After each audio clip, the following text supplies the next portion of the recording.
On the outside, Dave the Diver seems like an ordinary fishing game, with its roguelike elements and upgradable gear, but much like the sushi in Bancho's restaurant, it's not only about the taste, but the presentation too.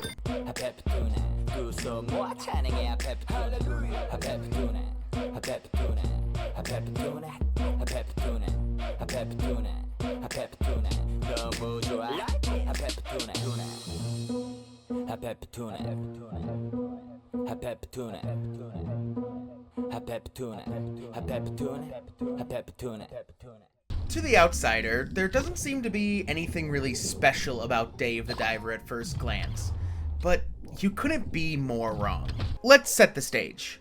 You are a diver, Dave to be exact, who has been called to gather fish for a sushi restaurant in the newly discovered Blue Hole, in an area that contains saltwater fish from all over the world. Not only is this a great business opportunity, but a once-in-a-lifetime chance to explore this new location. During the day, you dive and collect fish and materials in an effort to upgrade your gear and to sell the fish at your restaurant when it hits night. This is the main gameplay loop. Get new fish, upgrade gear, and make money by selling the fish that you just caught at your sushi restaurant. There's a fun minigame for serving tea, and each time you dive, the area is randomly generated, and there are some really impressive animations when you upgrade a dish or research a new one, and it seems like just a little fun game at this point. Then, the game decides to throw you in the frying pan. Random encounters, gunsmithing, ancient sea people, earthquakes, welding minigames, squid boss fight, underwater mysteries, quests, VIP guests, visual novel section, a fucking recreation of Balatro, farming sim, cooking mama. Okay, maybe I got a little bit ahead of myself. But this isn't just a fishing game. I'm not even sure what to call it at this point. It eases you in, and then just when you're getting comfortable, it throws you for loop after loop. A great example of this is when you start getting the VIPs. You must gather ingredients and then serve them a special dish. And the first couple are just like any other customer that you would normally get, where an icon just pops above their head and you go serve whatever Bancho cooks. But then a new VIP comes in, and before it even starts, you're thrust into what I can only describe as a cooking mama video game. And it doesn't prompt you at all what you're supposed to be doing other than do what the screen tells you. And it's this very weird QTE, exactly right, must learn it on the spot way. And just like that, it subverts your expectations perfectly. And this is not the only instance of this. There are so many others, and I can't nearly cover them all in this one video.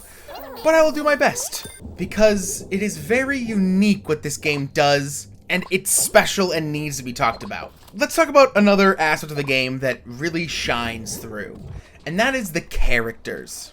There's a wide cast of characters you meet, and all of them serve a really good purpose, but there are a few that just stand above the rest. Dr. Bacon is one of those characters. He's the local archaeologist and is studying the sea people, trying to find out the reason why there's earthquakes happening in this blue hole. Just this sprite and how he's animated and portrayed really makes him memorable. And there is this whole social media app in the game called Cooksta, and periodically, based on what you serve, events you host, and upgrades you get, your guests will basically post foodie Instagram photos, all with their own custom pixel art that's beautifully done to show the food. But sometimes you'll get posts that are unrelated, and Dr. Bacon has some of the best.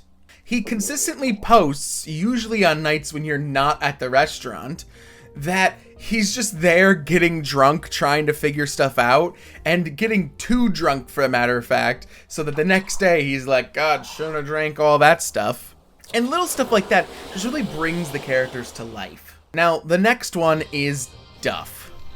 Duff is a fat weeaboo who's really into guns, and one of the first quests he gives you is to get this figurine that's sunk with this cargo ship, and in return he'll give you a headlamp so you can dive deeper than ever before.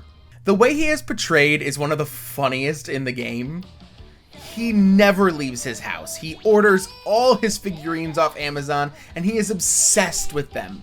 But also, he's able to make these fantastical guns, and all the animations when he crafts them will somehow perfectly combine gunsmithing with just pure weeaboo culture. And this is all normal for most of the characters. They'll have some fun animations, especially if they're making something.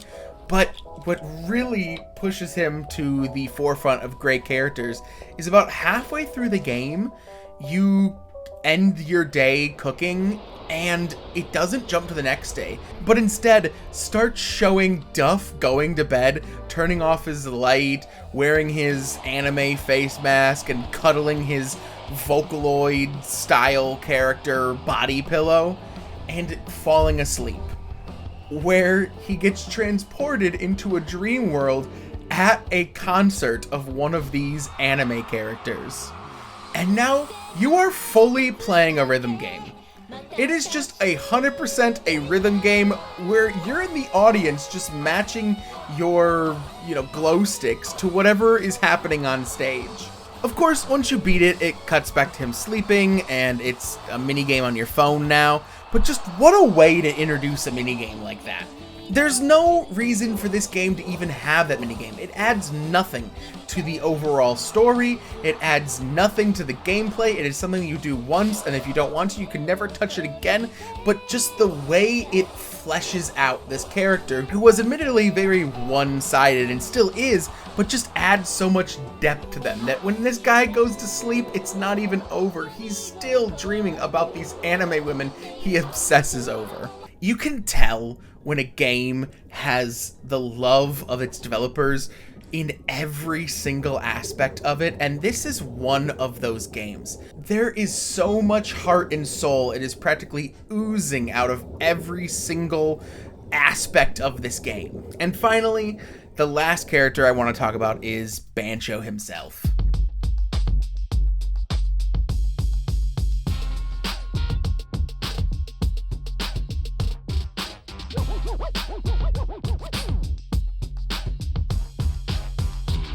But before I do, there are some more honorable mentions, including one fictional rapper, MC Sammy, that has the most banger song in the entire game. Now, forgive me for my pronunciation, but I think it's MXM Tune, who is a real singer-songwriter that, when you do her quest, gives you a full concert with an encore and one of the most memorable parts of this game. I'm happy for you, I'm smiling for you, I'd do anything for you. It's always for you and never for me, and I need it to stop, so let me tell you please. I'm always sad and I'm always lonely, but I can't tell you that I'm breaking slowly. It is just crazy to me that that's something that happens in Dave the Diver, and it's just normal. It's actually the least crazy thing that happens in this game. And finally, Otto, the farmer, who does both the crops and the fish farm for you, that unlocks this sort of Stardew Valley Harvest Moon farming game. And then, I'll talk more about him later, but John Watson, the eco-rights activist and what I would call the main antagonist of this game. But back to Bancho, because he is the most interesting of all the characters. A strong, silent type that has dedicated his entire life to his craft and the art of cooking, and to pushing the limits of what food can be. It's not just about the eating aspect of it, it's about the entire experience and where a dish can take you. Just like how this game and the developers push what a game experience can be, Bancho does the exact same thing with his food. The more you progress and the more you learn about this amazing chef and how brash and brazen he uses his ingredients, and that eventually cost him everything. And to tell you all this, it gives you a full flashback sequence in the style of a visual novel with choices to make. And of course, as the game progresses, he warms up to you, and the final challenge of the game is to face off against the critic who ended his career. From the animations they do for his cooking to the constant drilling of his ethical code of how food should be, it really sets him up as the titular character of the game. And if they didn't go with Dave the Diver as the name of this game, Bancho's Sushi would have been more than a suitable alternative. Now that you guys have had a little more time to be more engrossed in this world and characters, I want to talk a bit about the main story, because it's a little jumbled. I would say that each facet of the game has its own storyline that all come together towards the end, but the main one is solving the mystery of the earthquakes, and that leads you to the Sea People. Now, I'm gonna spoil a lot of the game now, so if anyone hasn't played it, this is your time to pause, go play 40 hours of Dave the Diver, and you can come back right to this spot in the video so you don't get anything spoiled. So go do that, and I'll be waiting right here for you. Okay, great. Wasn't that an awesome video game? Like, that's really cool, right? Okay, I gotta back to it. When you find the Sea People, you eventually start helping them out, and they accept you into their village, and they tell you why they think the earthquakes are happening. The Sea People village is underwater, but it's an entire new area with shops, quests, villagers, and even gambling.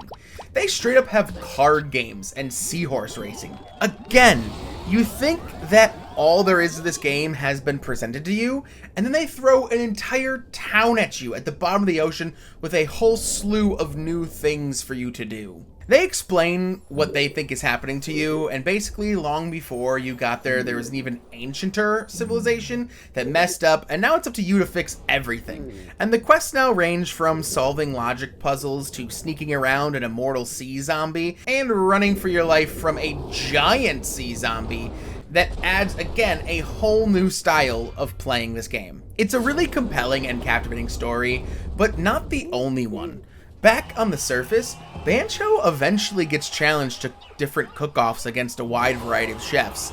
And I mentioned this before, but it's a whole cooking mama simulator to win against these chefs. Until the very end of the game, stuff like this is constantly thrown at you in the best way possible. My genuinely only complaint was that towards the end, I wasn't playing much of the actual game. The gameplay loop I just wasn't experiencing because I was so bogged down with everything else.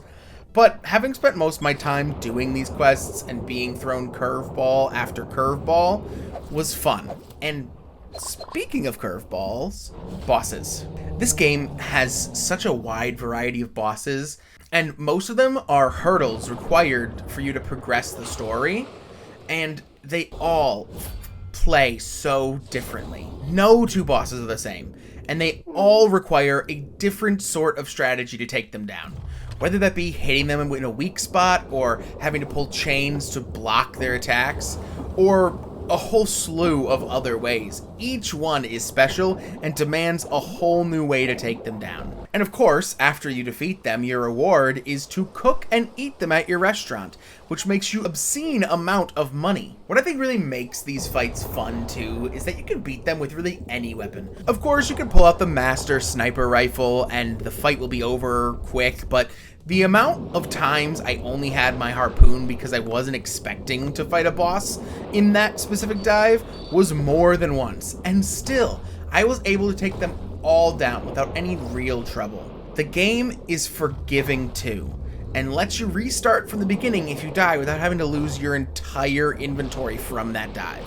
And I said it previously, but one of the final bosses is John Watson, the eco-friendly sociopath. Several times during the game, he comes at you with increasingly better gear and new attacks that really challenge you, like none of the other bosses, because, well, most fish don't have guns. And you will never forget the final battle with him. I won't spoil it too much for you guys, but let's just say that he comes at you with a full submarine, all in the name of eco-friendliness. But like most outwardly spoken activists, it's all performative, and he actually owns a factory fishing business that hurts the environment way more than it performatively helps it. We're getting close to the end of this video, but before I say my closing remarks, there is a lot of little details that I feel like I would be doing a disservice to the game if I didn't at least mention them.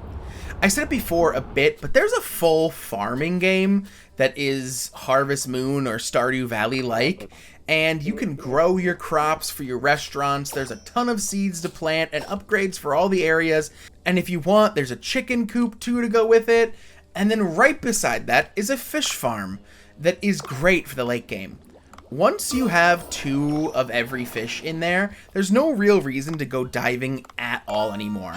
And it's great for grinding out those last upgrades to your dishes, because Dave deserves a rest and not to be diving 24/7 long after the main story is finished. They also somehow recreated the entire game of Balatro. It's done by the Sea People, but I mean, it's a 1-to-1 copy. Except for a few features, it's just genuinely such a mind-blowing crossover that is not only super fun, but also, again, the exact same game. It's a great advertisement for it. My only gripe is that they didn't have a speed selector, so the games took so long compared to my normal 4 speed on Balatro. Also, maybe if you guys want to see me do a What Gaming Should Be on Balatro, leave a comment down below. I have so many hours in that game. There are a few more mini-games scattered about, but they aren't really super interesting unless you're trying to, like, 100% the game. Curse you, Gaio! And the last thing to touch upon is the upgrades. Of course, you have the normal progression for your gear, better diving equipment, etc. But with the restaurant, you can level up the dishes and spend flames that you get for having a good serving night for new dishes. And let me tell you, any game that lets me do this just scratches that itch. God, it's like good brain feel all the way around. The amount of time that I spent after beating it, just leveling it up, is more than I'd like to admit. When I wrote this script that I am reading, I had just 100%ed it for the Steam achievements, and I sunk another 40 goddamn hours in the game just trying to do everything there is to do. Your staff at the restaurant can be upgraded, and they do so much cool things, as well as giving you new cooks to post when you reach level 20 with them. There is also a whole post-game content of the branch restaurant that lets you stock and staff. That is a really good way to speed up the money you get, because to max out a staff member is 100,000 gold, and you need to do that for one of them for the 100% Steam achievement. But like I said before, I 100%ed it on Steam and then kept going. I have never done that in my life, guys. I have never 100%ed a game on Steam, had the little ribbon, put it in my showcase, and then said, you know what, I need to play this game more. I, honest to God, unlocked every single recipe, leveled up not only one of my servers and cooks to level 20, but every single one to level 20.